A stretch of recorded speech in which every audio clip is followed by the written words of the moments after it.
السلام علیکم۔ آج بدھ ہے، مارچ کی 8 تاریخ۔ پاکستان میں سر شام کے 7، بھارت میں 7:30، اور یہاں ہمارے اسٹوڈیوز کی گھڑیوں میں صبح کے 9 بج رہے ہیں۔ وائس آف امریکہ واشنگٹن کی اردو سروس سے میں ہوں خالد حمید، خبروں کے ایک بلٹن کے ساتھ۔ آج بدھ 8 مارچ کو دنیا بھر میں خواتین کے حقوق کا عالمی دن منایا جا رہا ہے۔ اس دن کا مقصد دنیا بھر میں خواتین کو درپیش مسائل کو اجاگر کرنا ہے۔ عالمی دن کی مناسبت سے پاکستان کے مختلف شہروں میں بھی عورت مارچ کے عنوان سے ریلیاں منعقد کی جا رہی ہیں۔ رواں برس اس دن کی تھیم ڈیجیٹل اسپیس میں خواتین کے حقوق کا تحفظ اور انٹرنیٹ تک ان کی رسائی ممکن بنانا ہے۔ خواتین کے عالمی دن کے موقع پر کوئٹہ میں بلوچ یکجہتی کمیٹی کے زیر اہتمام بلوچستان میں خواتین کی جبری گمشدگیوں اور ماورائے عدالت گرفتاریوں کے خلاف احتجاجی مظاہرہ کیا گیا۔ مظاہرین نے حکومت اور انصاف کے عالمی اداروں سے اپیل کی ہے کہ بلوچستان میں بلوچ خواتین کی جبری گمشدگیوں کے واقعات کا نوٹس لیں۔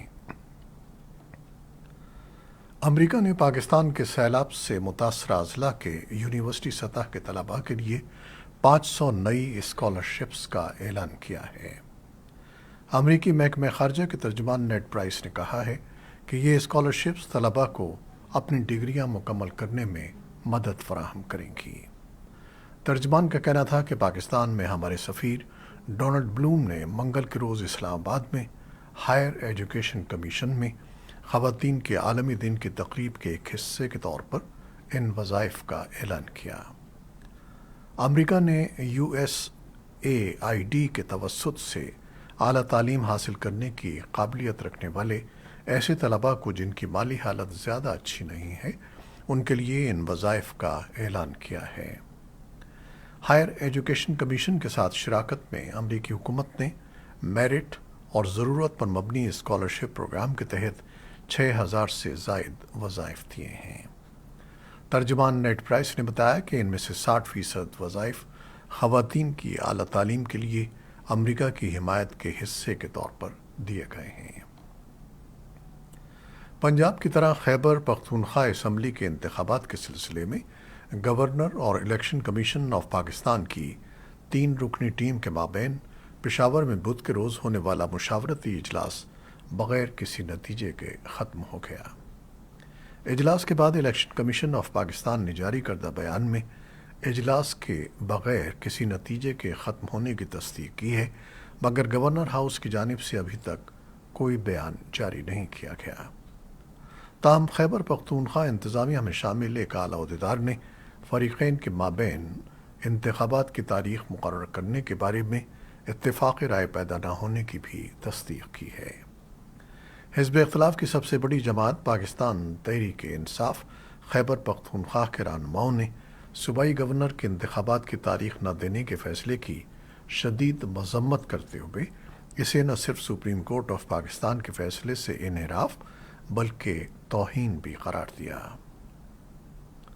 افغانستان کے بارے میں بھارت اور وسطی ایشیائی ملکوں پر مشتمل جوائنٹ ورکنگ گروپ کا پہلا اجلاس منگل کو نئی دہلی میں منعقد ہوا، جس میں بھارت کے علاوہ قازقستان، کرغزستان، تاجکستان، ترکمانستان اور ازبکستان کے سینئر اہلکاروں اور نمائندوں نے شرکت کی۔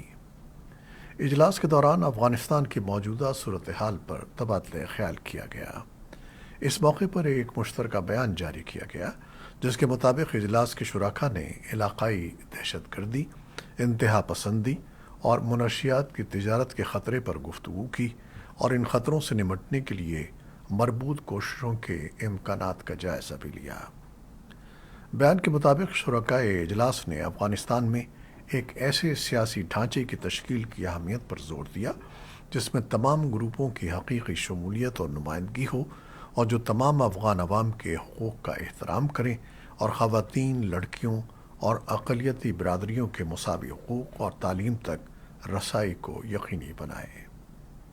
مبصرین کے نزدیک ورکنگ گروپ کا یہ اجلاس اپنے آپ میں کافی اہمیت رکھتا ہے۔ اسلام آباد میں افغانستان کے سفارت خانے نے طالبان کی وزارت خارجہ کی طرف سے ایک ٹویٹ میں کہا ہے کہ صوبہ سندھ کی جیلوں سے 74 افغان مہاجرین کو رہا کر دیا اور افغانستان منتقل کر دیا گیا ہے۔ سفارت خانے کے مطابق پاکستان کی جیلوں سے کم از کم 1537 افغان قیدیوں کو رہا کیا گیا ہے۔ سفارت خانے نے کہا کہ جلد ہی صوبہ سندھ کی جیل سے مزید قیدیوں کو رہا کیا جائے گا۔ اسی دوران ایران نے بدھ کو اسلام قلعہ بندرگاہ میں مزید 274 افغان قیدیوں کو طالبان حکومت کے حوالے کیا۔ ایران نے گزشتہ دنوں 731 افغان قیدیوں کو طالبان حکومت کے حوالے کیا ہے۔ آج خواتین کے عالمی دن کے موقع پر اقوام متحدہ طالبان حکام سے خواتین اور لڑکیوں کے بنیادی حقوق پر سخت پابندیوں کو روکنے اور انہیں واپس لینے کے لیے اپنے مطالبے کی تجدید کر رہی ہے۔ سال رواں میں 11 ملین افغان خواتین اور لڑکیوں کو انسانی ہمدردی کی بنیاد پر امداد کی ضرورت ہے۔ اس کے باوجود طالبان حکام نے غیر سرکاری تنظیموں میں کام کرنے والی خواتین پر پابندی لگا کر بین الاقوامی امدادی کوششوں کو شدید نقصان پہنچایا ہے، حالانکہ وہ زندگی گزارنے کے لیے انتہائی اہم ہیں۔ خواتین کے عالمی دن کے موقع پر افغان خواتین کارکنوں نے کابل میں طالبان کے خلاف اور اپنے حقوق کے دفاع کے لیے احتجاجی ریلی نکالی۔ مظاہرین نے تعلیم، کام اور آزادی کے نعرے لگائے۔ انہوں نے عالمی برادری سے مطالبہ کیا کہ افغانوں کو تحفظ فراہم کیا جائے۔ یہ دوسرا دن ہے جب افغان خواتین اپنے حقوق کے لیے احتجاج کر رہی ہیں۔ افغان خواتین کے لیے امریکہ کی خصوصی ایلچی رینا امیری نے افغان خواتین کے نام ایک کھلے خط میں کہا کہ انہوں نے امریکی وزیر خارجہ اینٹنی بلنکن کی سربراہی میں امریکہ اور افغانستان میں مشاورت کا ایک سلسلہ شروع کیا ہے۔ انہوں نے کہا کہ افغان خواتین اور لڑکیوں کے لیے یہ میرا کھلا خط ہے، جس میں میری یکجہتی کا اظہار اور میری وابستگی کا اعادہ کیا گیا ہے۔ امیری نے ایک ٹویٹ میں کہا کہ انہوں نے گزشتہ ہفتے افغانستان کی 45 سے زائد خواتین لیڈروں سے بات چیت کی۔ امیری کے مطابق خواتین رہنماؤں نے انہیں بتایا کہ غیر سرکاری تنظیموں پر طالبان کی پابندی نے سول سوسائٹی کو تباہ کر دیا ہے۔ امیری نے خواتین کی زیر قیادت سول تنظیموں کی حمایت پر زور دیا۔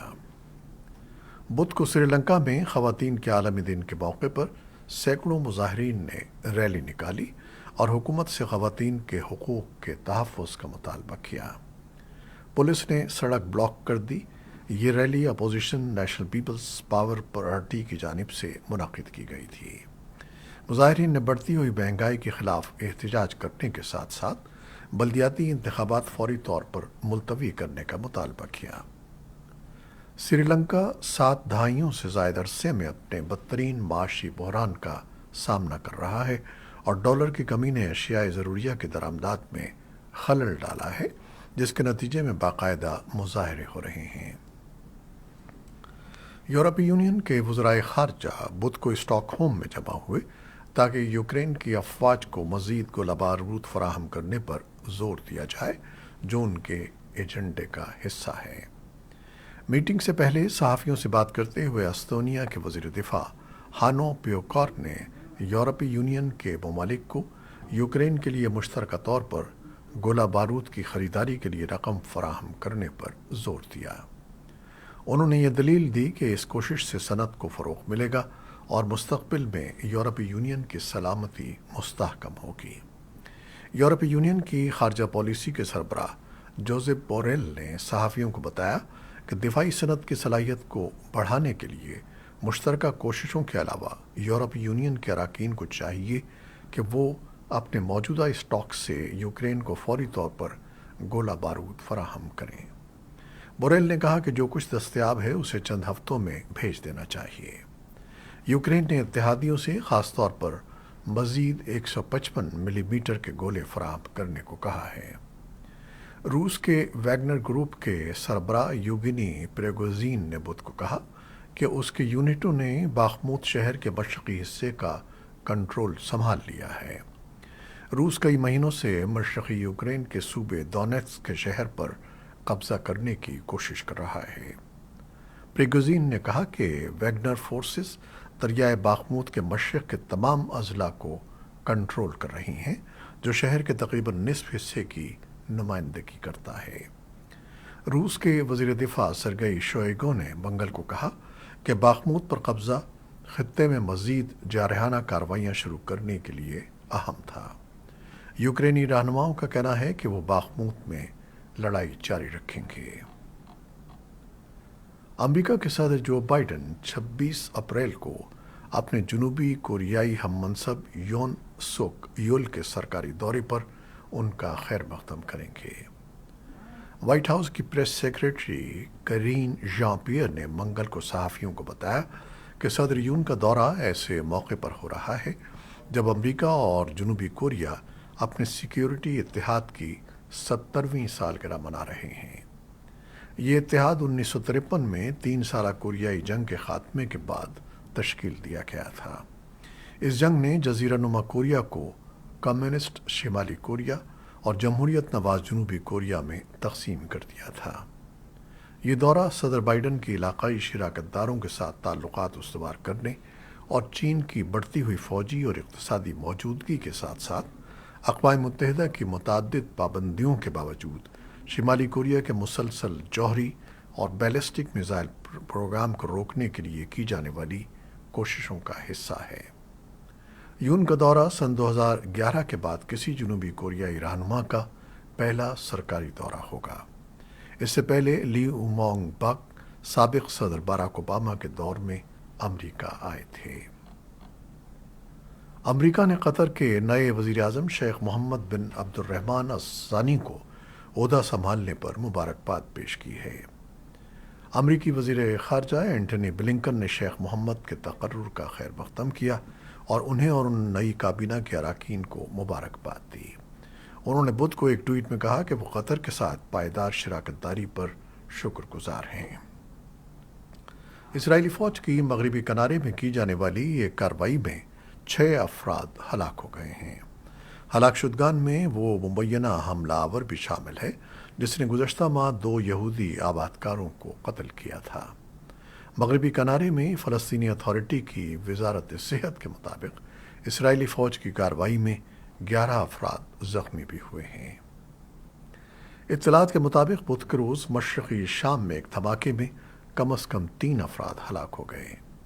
جنگی نگرانی کرنے والے ایک گروپ نے کہا ہے کہ یہ دھماکہ ممکنہ طور پر ایک ڈرون حملے کی وجہ سے ہوا جس میں ایران کی حمایت یافتہ ملیشیا کو نشانہ بنایا گیا، تاہم کسی گروپ نے علاقے میں ہونے والے حملے کی ذمہ داری قبول نہیں کی ہے۔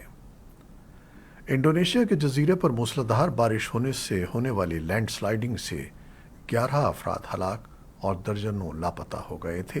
جزیرے پر امدادی کوششیں مسلسل جاری ہیں۔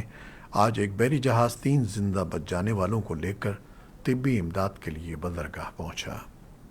سراسن گاؤں میں پہاڑوں سے کئی ٹن مٹی گھروں پر گر گئی، جس دوران امدادی کارکنوں نے 11 لاشیں نکالی۔ حکام کو خدشہ ہے کہ ہلاکتوں کی تعداد بڑھ سکتی ہے۔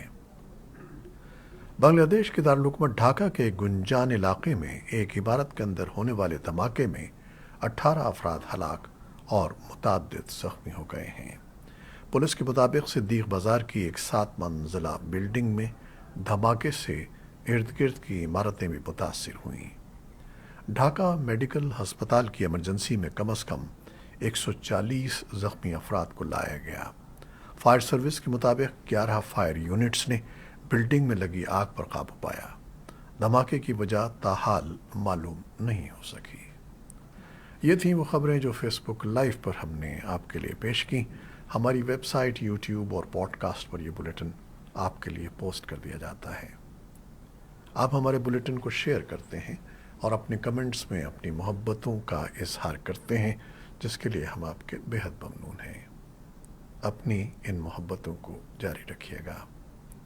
کیمرہ مین فواد الیاس اور نیوز ایڈیٹر بہجت جیلانی کے ساتھ خالد حمید کو اب اجازت دیجیے گا۔ اللہ حافظ۔